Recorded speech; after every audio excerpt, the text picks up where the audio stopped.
अस्सलाम वालेकुम नाज़रीन, प्रोग्राम खरा सच में खुशामदीद। मैं हूं आपका मेज़बान उमर इम्तियाज़। मुबशर लुकमान साहब की फ़्लाइट में कुछ ताख़ीर का सामना करना पड़ा उनको और आज वो टेलीफोन लाइन पे हमारे साथ मौजूद होंगे इस प्रोग्राम में। तो आगाज़ करेंगे, इसराइल ने जो 9 सितंबर को जारहियत की, कतर के दारुल-हुकूमत पर हमला किया गया और उसके अंदर जो है वो हमास की जो आला क़यादत थी उसको निशाना बनाया गया, जिसमें जो है वो महफूज रहे।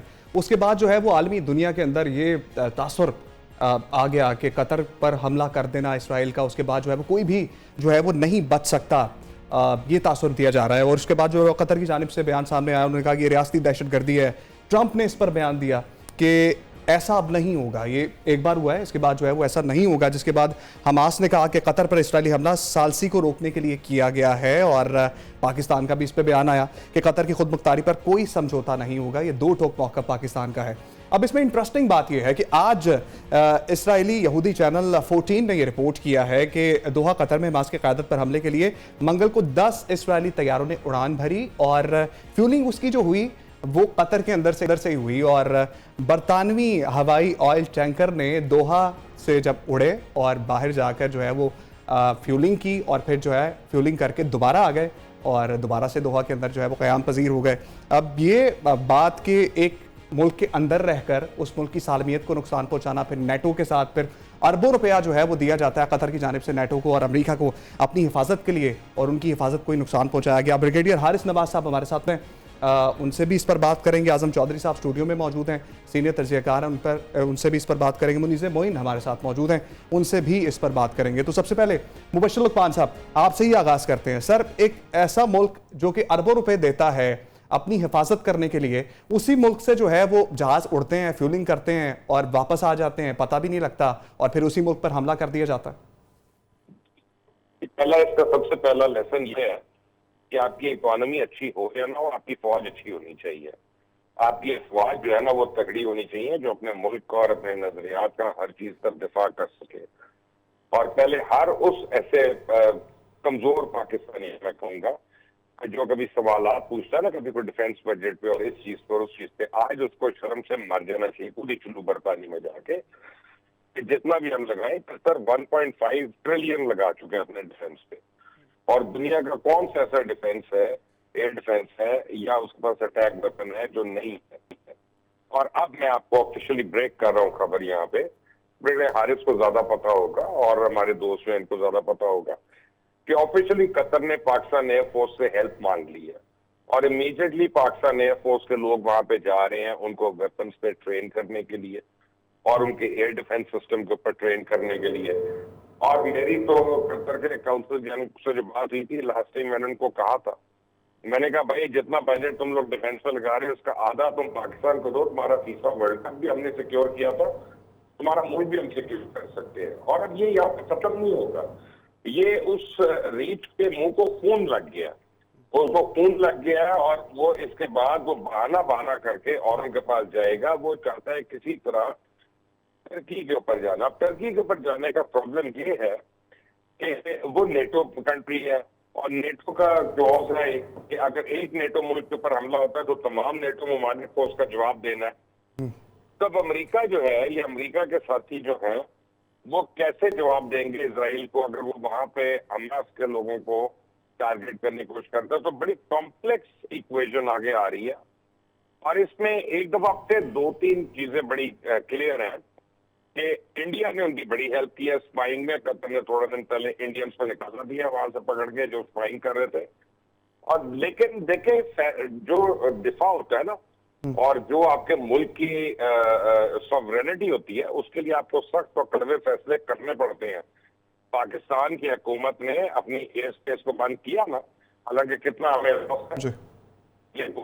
अपने बॉर्डर्स को बंद किए,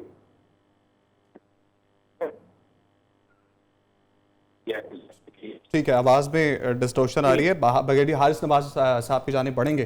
ब्रिगेडियर साहब, इस खबर का आना और चौंका देने वाली खबर कि एक ऐसा मुल्क जो कि आपको अरबों रुपए दे रहा है, वही सवाल है, सेम सवाल है आपसे भी, कि उसकी सालमियत को आपने खुद ही जो है वो स्टेक पे रख दिया है और फिर एक ऐसे मुल्क के साथ कि जिसके साथ जो है वो सुलह के लिए वहां पर बैठ के मुज़ाकरात हो रहे हैं, वहीं पर भी जो है वो फ्यूलिंग करवा के आगे उसी पर हमला करवा दिया।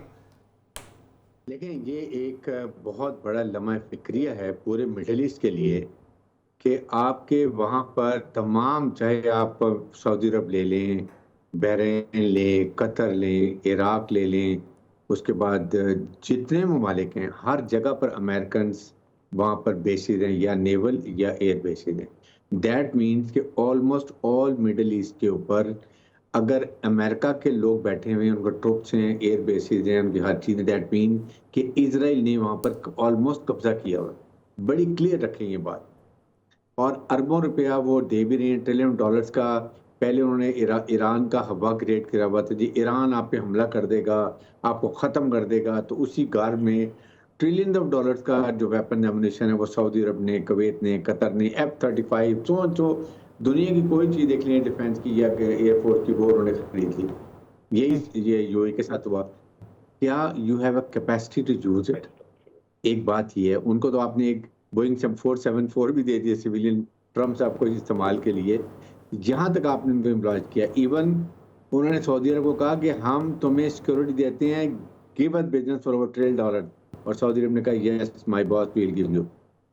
इन एनवायरमेंट्स के अंदर, और फिर ग्रेटर इजराइल की सोच, कोई कभी हुआ कि आपको एक मुल्क ने सिक्योरिटी अम्ब्रेला दिया हो और वहीं से जहाज उड़े, वही रीफिलिंग करे, और 10 जहाज जो गुजरे जॉर्डन से, उसके बाद इराक से, सीरिया से, सऊदी अरब से, और फिर वो आके आपके ऊपर अटैक करें। जस्ट इमेजिन, और वही ममालिक आपसे आके कॉन्डोलेंस कर रहे हैं, ज़्यादा जिस जगह ही कर रहे हैं। So today is the time, Arab league, GCC and OIC अगर आज इकट्ठे नहीं होते हैं, कोई एक यूनानी में डिसीजन लेते हैं, कोई करारदाद ऐसी नहीं लाते हैं जिससे इजराइल को नुकेल डाली जा सके, तो they are all heading for trouble. Greater इस्माइल ने उसने कह दिया 3-4 दिन पहले, मिडिल ईस्ट में एक ही है मुल्क strong, and that is Israel. और ग्रेटर इस्माइल में अभी नो के कौन कौन से एरिया किस किस मुल्क के इसमें शामिल हैं। दैट मीन्स कि अब आप या तो वो कहें जी ये करारदाद लेकर आए कि हम इकोनॉमिक सैंक्शन लगा रहे हैं इजराइल पे, no trade with Israel, no economic transactions. हम सफारती ताल्लुकात भी इब्राहिम अकॉर्ड के, जब वो भी ममालिक कहते हैं हम करें, जब तक हमें ये गारंटी ना हो और इजराइल को नकेल ना डाली जाए। और थर्ड, इसी में ये कहें कि it has to be cease fire permanent. और क्यों नहीं ये फोर्स कर सकते यूनाइटेड नेशन को, ये पैलेस्टीन के ऊपर एक नो फ्लाई जोन लगाएं। उस जुल्म की इंतहा होती है। तो महजब दुनिया जो वहाँ जुल्म किया जा रहा है, वो गजा को कब्जा करना चाह रहे हैं, they are openly saying it. तो आप ये कम से कम ये पीस प्रोसेस को भी खत्म करने के लिए खत्म हो जाए।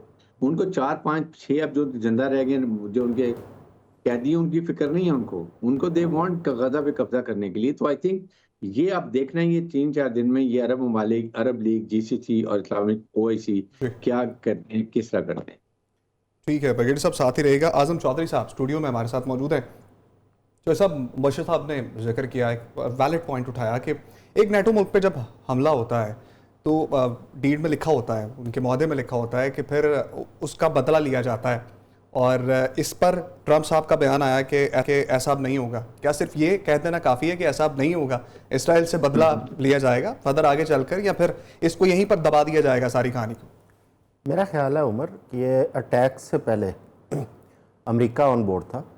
आप देखें कि 8 तारीख को डोनाल्ड ट्रंप साहब का एक बयान आता है, और वो जो हमास के पास जो इजरायली कैदी हैं उनके हवाले से वो बयान था, और वो बड़ा थ्रेटनिंग था। अगर आप उस पर गौर करें तो उसमें वाज़ेह तौर पर धमकी दी गई थी कि आपको इनको छोड़ना पड़ेगा, और उसके बाद ये अटैक होता है। और अटैक देखें जिस जगह पे हो रहा है, उस मुल्क के अंदर अमेरिका का सबसे बड़ा जो बेस है वहाँ पे, अड्डा वहाँ पे मौजूद है।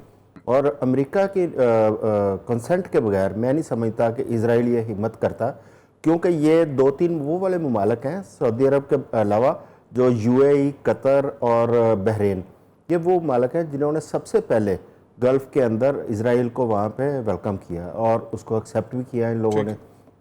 और उनके ऊपर अगर इस तरह, जहाँ पे आप देखें ना कि मुज़ाकरात भी वहाँ पे हो रहे हैं, और दोनों जानब से जो भी इश्यूज़ हैं वो उसी मुल्क के अंदर आके वहाँ पे सेटल किए जा रहे हैं, और उसी मुल्क के अंदर इजराइल की जानब से वहाँ पे अटैक किया जा रहा है। एक तो ये चीज़ है कि इजराइल के हौसले बहुत ज़्यादा बढ़ चुके हैं कि वो जहाँ चाहता है वो हमला कर रहा है। आप देखें ईरान के ऊपर उसका हमला, वो उसका यही चीज़ का वो इशारा देता है कि वो बिल्कुल बेखौफ होकर हमले कर रहा है। आज कतर के ऊपर हमला, लबनान के ऊपर उसके हमले, तो इसको कौन रोकेगा? इसको सिर्फ इस्लामिक वर्ल्ड अगर इकट्ठी होती है तो वो रोक सकते थे।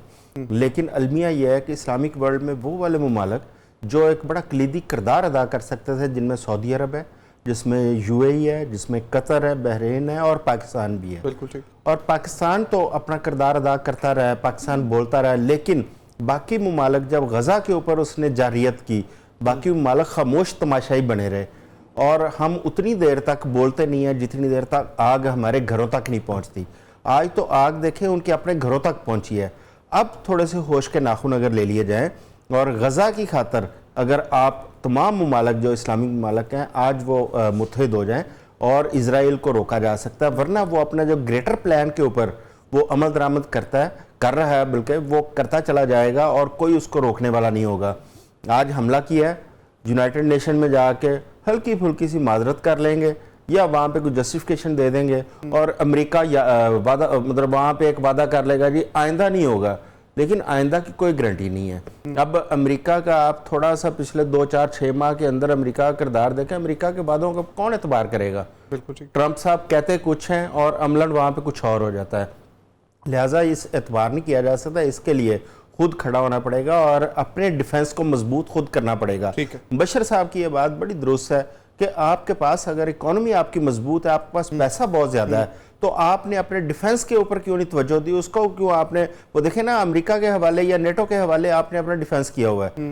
और अगर वही डिफेंस पाकिस्तान जैसे किसी दोस्त ममालिक के जुम्मे होता तो वहां पे उसके जो रिजल्ट्स आने थे वो भी सारी दुनिया ने देखने थे कि अगर इजराइल वहां पे जारियत करता उसको एक प्रॉपर वहां पे जवाब भी मिलना था। जो सब साथ ही मुनीज़ मोइन भी हमारे साथ मौजूद हैं। मुनीज़, अब क्या लगता है इस्राइली पॉलिसी मजीद जारहाना होती जा रही है और अमेरिका उसका साथ जो है वो देता जा रहा है, और फिर जब इतना बड़ा हमला हो गया कि जिस मुल्क ने उसको जो है वो जहाज़ भी गिफ्ट में दिया था और सबसे दरीना दोस्त समझा जाता था, वही उससे महफूज नहीं है, तो आगे अब क्या देख रही हैं आप? किस तरह से मामला जो है वो चल सकता है?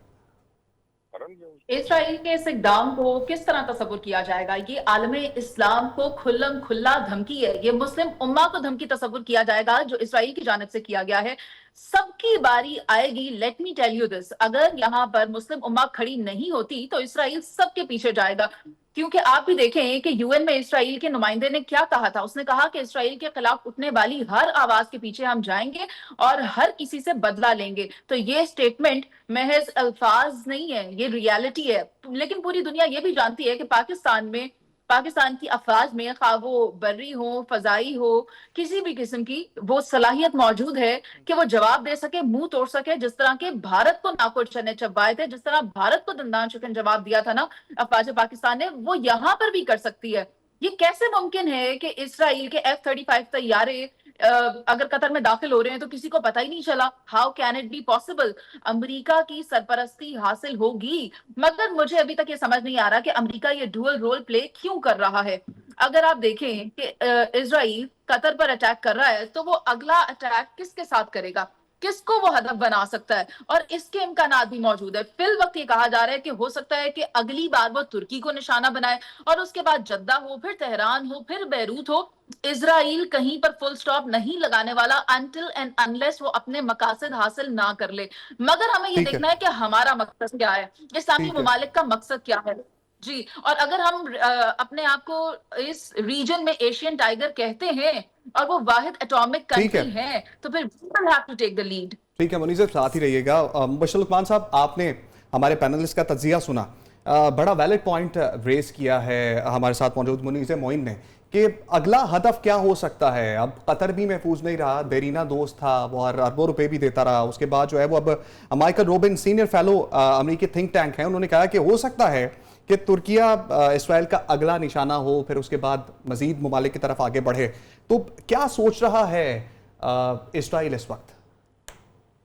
देखिए जी, बात यह है कि मैं मुनीज़ को कर दूं और सारों को कर दूं जिनको शक है कोई उम्मत मुस्लिम, ना एक उम्मत और ना कोई मुसलमानी करतूत है हमारे ना। आपको सीधे तो जो मुल्क सूर पलते हैं वो उनका इस्लाम पे कुछ मैप रखे अपने इस्लाम में।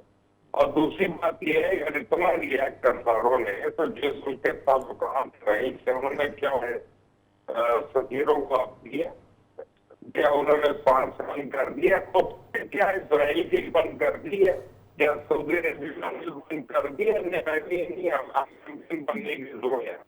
हम उसमें जाएंगे भी गिड़गिड़ाएंगे और हमसे कहेंगे क्योंकि हमारे में कैपेबिलिटी और ब्रिगेडियर हारिस आपको बताएंगे कि हाजिर सर्विस के उस वक्त जब कौटा के ऊपर इसराइल ने 2 बारी कोशिश की थी, अल्हम्दुलिल्लाह पाकिस्तान के पास उस वक्त भी एक टेक्नोलॉजी थी कि जब तेल अवीव से जी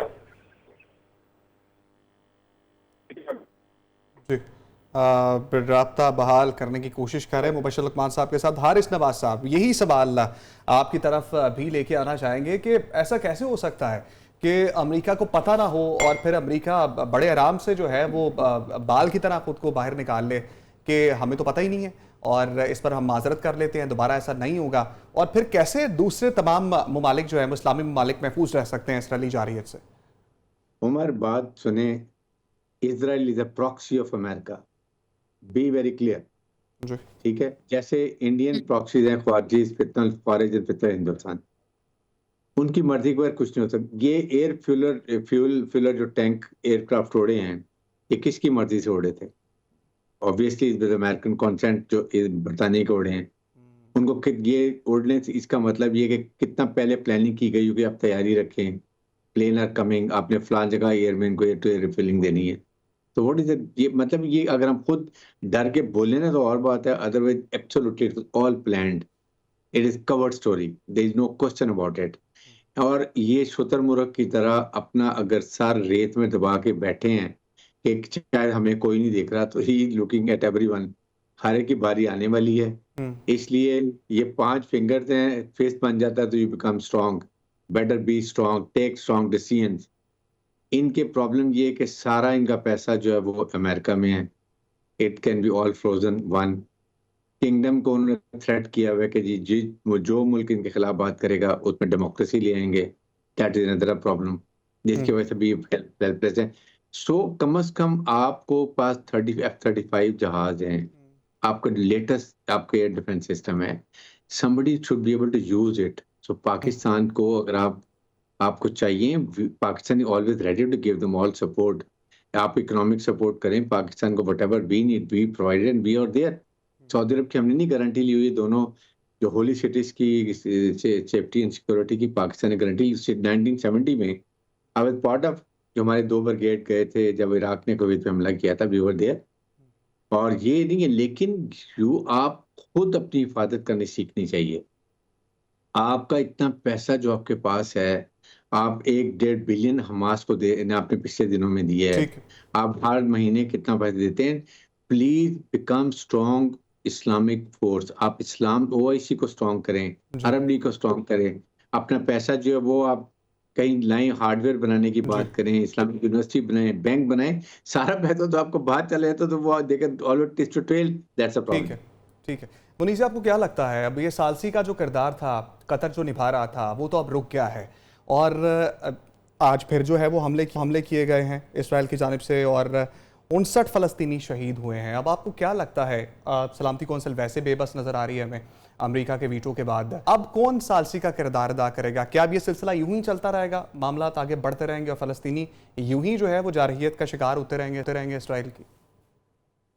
यहाँ पर इस तरह नहीं हो सकता कि आप बात भी करें और फिर आप चाहें, मतलब आप हमला करें और फिर आप कहें कि आपके साथ बात भी की जाए और आप अमन चाहते हैं, तो this is not possible and this can not happen कि इसराइल एक तरफ तो अटैक करता है और दूसरी तरफ कहता है कि हम दुनिया में अमन चाहते हैं। जो अमन चाहता है वो इस तरह हमला तो नहीं करता। अगर आप अमन चाहते होते तो क्या आप इस तरह ईरान पर हमला करते? क्या आप एक हफ्ते के अंदर अंदर जिन ममालिक पे अटैक कर रहे हैं उसका नंबर 6 तक पहुंचता? डेफिनेटली इस तरह से ना होता। इसराइल की बातों में बिल्कुल आने की जरूरत नहीं है और पूरी दुनिया ये जानती है कि इसराइल सिर्फ ग्रेटर इसराइल देखता है। मुझे ये खदशा है कि आने वाले वक्तों में अमेरिका को भी खतरा लाक हो जाएगा इसराइल से, क्योंकि इसराइल सिर्फ और सिर्फ एक ही जहन में अपने आइडिया, एजेंडा और विजन रखे हुए, दैट इज ग्रेटर इसराइल, और वो उसको हासिल करने के लिए किसी भी हद तक जा सकता है।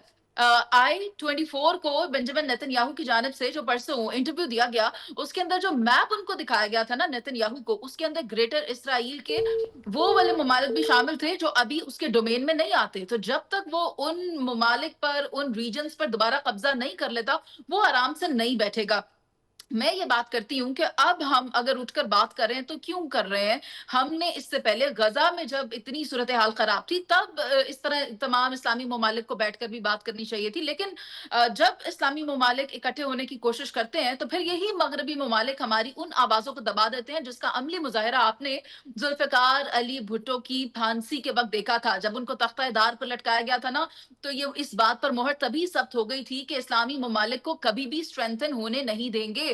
और उन ममालिक जिनके ऊपर इसराइल ने अटैक किया और उनके अंदर रिजीम चेंज की साजिश की, ये सब इसराइल की कार्रवाइयों का मुंह बोलता सबूत है। लेकिन मैं ये कहना चाहती हूँ कि वो फौज जो सऊदी अरब की जानिब से बनाई गई इस्लामी इत्तेहाद फौज, उसका इस्तेमाल कब करना है? वो फौज जो कि पाकिस्तान के साबिक आर्मी चीफ जनरल राहील शरीफ की क़यादत में मौजूद है, उसको इस्तेमाल करने का वक्त आ चुका है। और पाकिस्तान वो ठीक है। मुल्क है जो ये सब कुछ लीड कर सकता है। लेकिन उसके लिए इसका जो हेडक्वार्टर है, अगर वो रावलपिंडी में बनाया जाता है तो फिर ये ज्यादा बेहतर होगा। ना ठीक है। सिर्फ इतना बल्कि एयर बेसिस भी दी जानी चाहिए पाकिस्तान को उन तमाम ममालिक में, इस्लामी ममालिक में, मिडल ईस्ट कंट्रीज में, ताकि इस्लामी ममालिक का जो अमन है वो किसी तरह भी दागदार ना हो सके, उसे ठीक है। बचाया जा सके।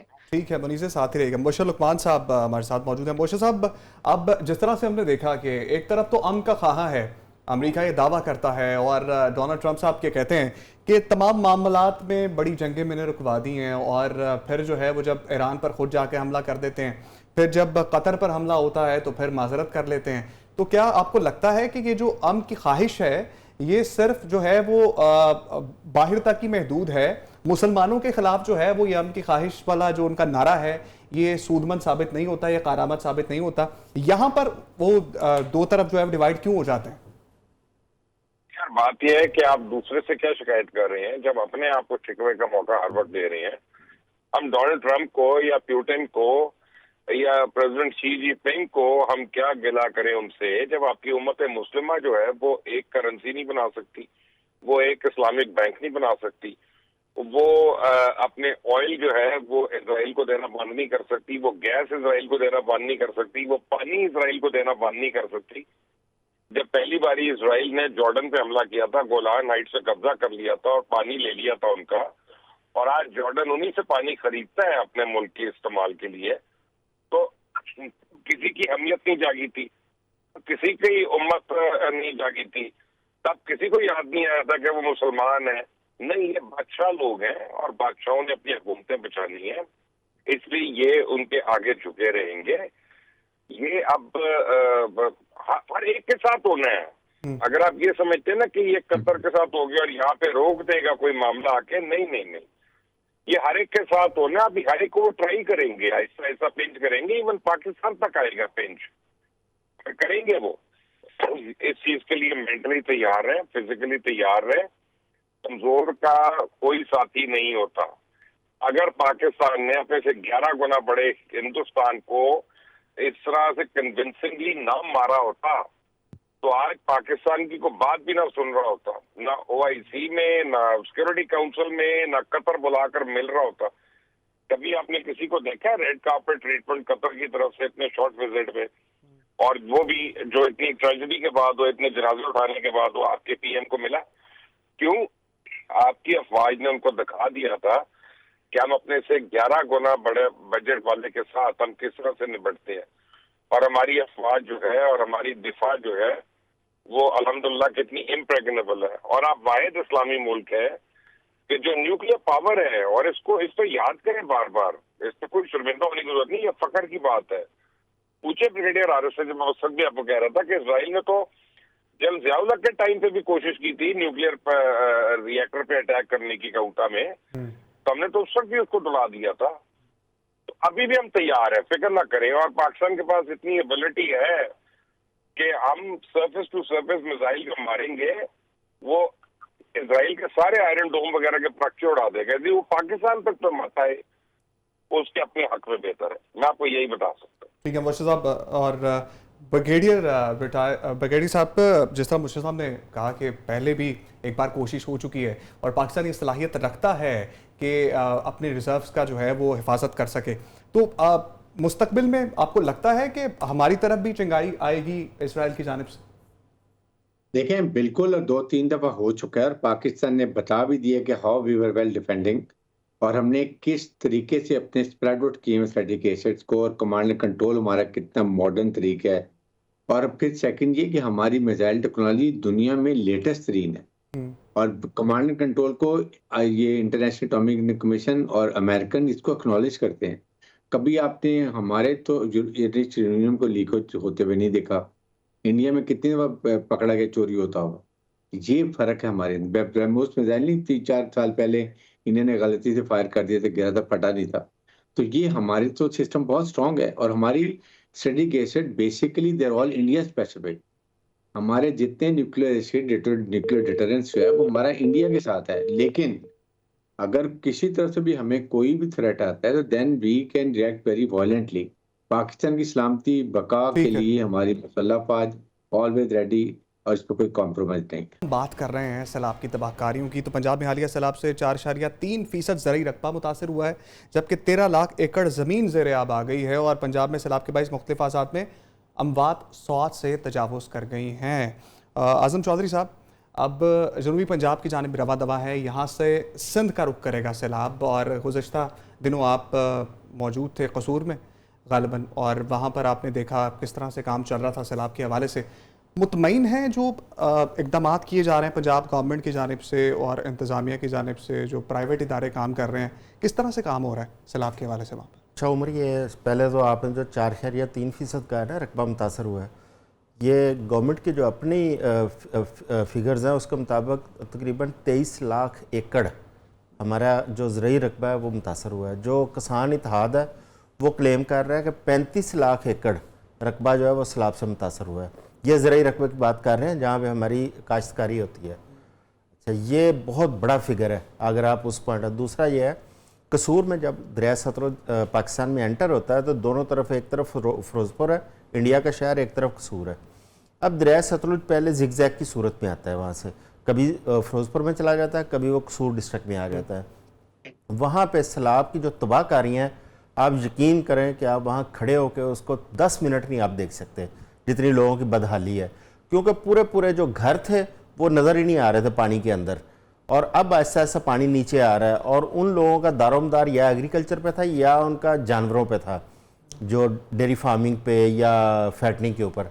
उनके जानवर भी बह गए हैं, उनकी ज़मीनें भी तबाह हो गई हैं, और वो बिल्कुल इस वक्त बेआसरा, बेयारो मददगार वो सड़कों के ऊपर बैठे हैं, जहाँ पे कोई ऊंची जगह वहाँ बैठे हैं। ना वहाँ पे आपको कोई हुकूमती मशीनरी नज़र आ रही है, ना वहाँ पे आपको ज़िले इंतज़ामिया या पुलिस वहाँ पे नज़र आती है जो उनकी सपोर्ट करती हो। जो लोग अपनी मदद आपके तहत उनको कोई या राशन पहुँचाते थे, उन लोगों को शुरू स्टार्ट में इतना खौफजदा कर दिया गया कि आप चीफ मिनिस्टर साहबा की तस्वीर के बगैर कोई चीज़ उनको नहीं देंगे। लेकिन अब आके जो फ्लाई तंजीमें हैं वो वहाँ तक पहुँचना शुरू हुई हैं ऐसा ऐसा। अब आप देखें ये पानी आगे जा रहा है, आपके कसूर के बाद ये बहावल नगर की तरफ गया है, बहावलपुर ज़िला और उसके बाद रहीम यार खान ज़िला सादकाबाद तक शदीद मुतासर हैं। सुसन अलीपुर जहाँ पे एक एमरजेंसी की सूरत हाल है और नाफज भी किया हुकूमत ने। और जो सबसे बड़ा अलमिया जो आज चीज़ें सामने आ रही हैं सोशल मीडिया के ऊपर, कि जो वहाँ के जो मकामी कश्तियों वाले हैं, जिस तरीके से वो वहाँ के मुतासरीन को ट्रीट कर रहे हैं, उनसे लाखों रुपया या हज़ारों रुपया सिर्फ नकल मकानी के लिए उनसे मांगा जा रहा है, और वहाँ पे आपको हुकूमती रेट नज़र नहीं आ रही। आपके रेस्क्यू के जो एहलकार हैं वो सिर्फ उन इलाकों में ऑपरेट कर रहे हैं जहाँ पे बिल्कुल किनारों के साथ साथ जो आबादियाँ थी, जो थोड़ा सा वो नशेबी इलाकों में आबादियाँ, वहाँ पे कोई रेस्क्यू के एहलकार नहीं जा रहे। वहाँ पे जो प्राइवेट फ्लाई तंजीमें हैं उनके लोग पहुँच रहे हैं और वो कोशिश कर रहे हैं, लेकिन वो इतनी बड़ी तादाद में वो लोग हैं कि उनको वो फ्लाई तंजीमों के बस में नहीं है कि उनको इवैक्यूएट कर लिया जाए। तो उसमें हुकूमती सपोर्ट की ज़रूरत है। अदरवाइज़ वो जो मकामी कश्तियों वाले हैं जिन्होंने हज़ारों रुपए या लाखों रुपए उनसे डिमांड कर रखी है, वो तो बदहाल लोग हैं, वो बेचारे तो दे ही नहीं सकते उनको। हम बढ़ेंगे ब्रिगेडियर साहब की जानिब। ब्रिगेडियर साहब, अब हमने देखा कि इतनी अमवात हो गई, इतना ज़रई रकबा जो है वो मुतासर हो गया और ज़रई ज़मीन मुतासर हो गई। हमने PDM में बुला ली, हमने NDM में बुला ली, बना ली, और फिर भी हमने देखा कि जब भी कुदरती कोई आफत आती है तो हमें पाक फौज को बुलाना पड़ता है। तो जमहूरी हुकूमतें इस कदर निज़ाम को स्ट्रेंथन क्यों नहीं कर पाई हैं कि हम निज़ाम को चला लें, और आने वाले दिनों में जब मज़ीद बारिशें होंगी तो मज़ीद फिर हम किस तरह से संभाल सकेंगे इस सिचुएशन को? देखिए उमर, बात यह है कि पीटीआई में है, उनका काम ही यही है कि अपनी पहले प्रोविंशियल डिजास्टर मैनेजमेंट अथॉरिटी जो है वो कैसे काम करती है। क्या आप ये बताइए कि आपने 1700-1800 अरब रुपया अपने डेवलपमेंट फंड रखे हुए हैं, व्हाट फॉर? इसको एमएलए को और एमपी को पैसे देने के लिए, ताकि वो अपने खाएं पिए और वो थोड़ी बहुत डेवलपमेंट करते। स्टॉप इट, 2 साल की रोक लेना अभी। आप डोंट डू एनीथिंग, सिर्फ जो ऑनगोइंग प्रोजेक्ट्स हैं 500-600 अरब के वो करें, बाकी 1000 रुपया जो है ये फेडरल गवर्नमेंट भी और प्रोविंशियल गवर्नमेंट सारा इधर लेके जाएं, रिजर्वायर बनाएं जहां पर पानी को कंजर्व करें। मार्च में इतना बड़ा ड्राउट होता है कि आप हैरान हो जाएंगे, पानी को लिए तरस होते हैं सिंध के लोग। नंबर 3, आप ये देखेंगे पूरे पंजाब का बासमती जो एक्सपोर्ट होता है मलेशिया और इंडोनेशिया बुक किया हुआ था, 0/0 ऑल गॉन। कॉटन से साउथ की गॉन। नंबर 3, ये पानी कम से कम नवंबर दिसंबर से पहले नहीं उतरेगा, इतनी स्लश, इतनी सिल्टिंग हो जाएगी। आपने कभी सोचा कि गंदम जो अक्टूबर में लगती है उसका क्या बनेगा? It is gone, nobody is pushed. खुदा के लिए ये आप अवाम जो चुनती है अपने नुमाइंदों को सोच समझ के चुने। हुकूमत इसलिए बनाते हैं क्योंकि वेलफेयर के लिए काम करे। That is very very important. इसको अब सोचने का वक्त है सबके लिए। ठीक है मुनीज़ मोइन, जिस तरह से ब्रिगेडियर साहब ने जिक्र किया कि नवंबर दिसंबर में जाके पानी उतरेगा, एक बहरान तो आ गया, जो अगला बहरान आ रहा है उससे हमें कैसे निपटना होगा? क्विकली आंसर दीजिएगा, वक्त हमारे पास कम है। ये तो आप जितना क्विक पूछ रहे हैं ना, इतना क्विक तो कुछ नहीं हो सकता है। सैलाब ने भी अपना वक्त लिया है, पानी ने निकलने में भी अपना वक्त लेना है। मैं आपको इतना क्विकली बता सकती हूँ कि इसके ऊपर जो रियासत की पॉलिसी है, जो स्टेट की पॉलिसी है, वो बहुत क्लियर है। मुल्क की क़यादत सैलाब से बचाव में मसरूफ़ अमल है। उनमें आप देख लें, आर्मी चीफ भी हैं, वजीर आजम भी हैं, वज़राए आला भी हैं और सूबाई वजीर भी मुतहर्रिक हैं। लेकिन अगर आप ये देखें कि आज सिपा सलार आला ने जो स्टेटमेंट दी या वो ये है कि रियासत हर साल कीमती जानों और इमलाक के नुकसान की मुतहम्मिल नहीं हो सकती है। यानी it means now they are very clear, और अब की बार डेफिनेटली काम किया जाएगा। वज़ीर आज़म साहब ने भी ये कह दिया कि हम छोटे टाइम से आगाज करेंगे। ठीक है मुनीज़े, बहुत शुक्रिया आपका। और क्विकली हम तो यही चाहेंगे, दुआ भी यही करेंगे कि सब चीज़ें क्विकली हों और सैलाब की तबाहकारियों से क्विकली हम निकल आएँ और क्विकली हम तमाम चीज़ों को जो है वो बेहतर कर लें। तमाम मेहमानों का शुक्रिया। मुबश्शिर साहब भी हमारे साथ टेलीफोन लाइन पे मौजूद थे, अभी बहुत शुक्रिया। कल आपके साथ मुबश्शिर लुकमान साहब मौजूद होंगे। मुझे इजाज़त दें, अल्लाह ने के बाद।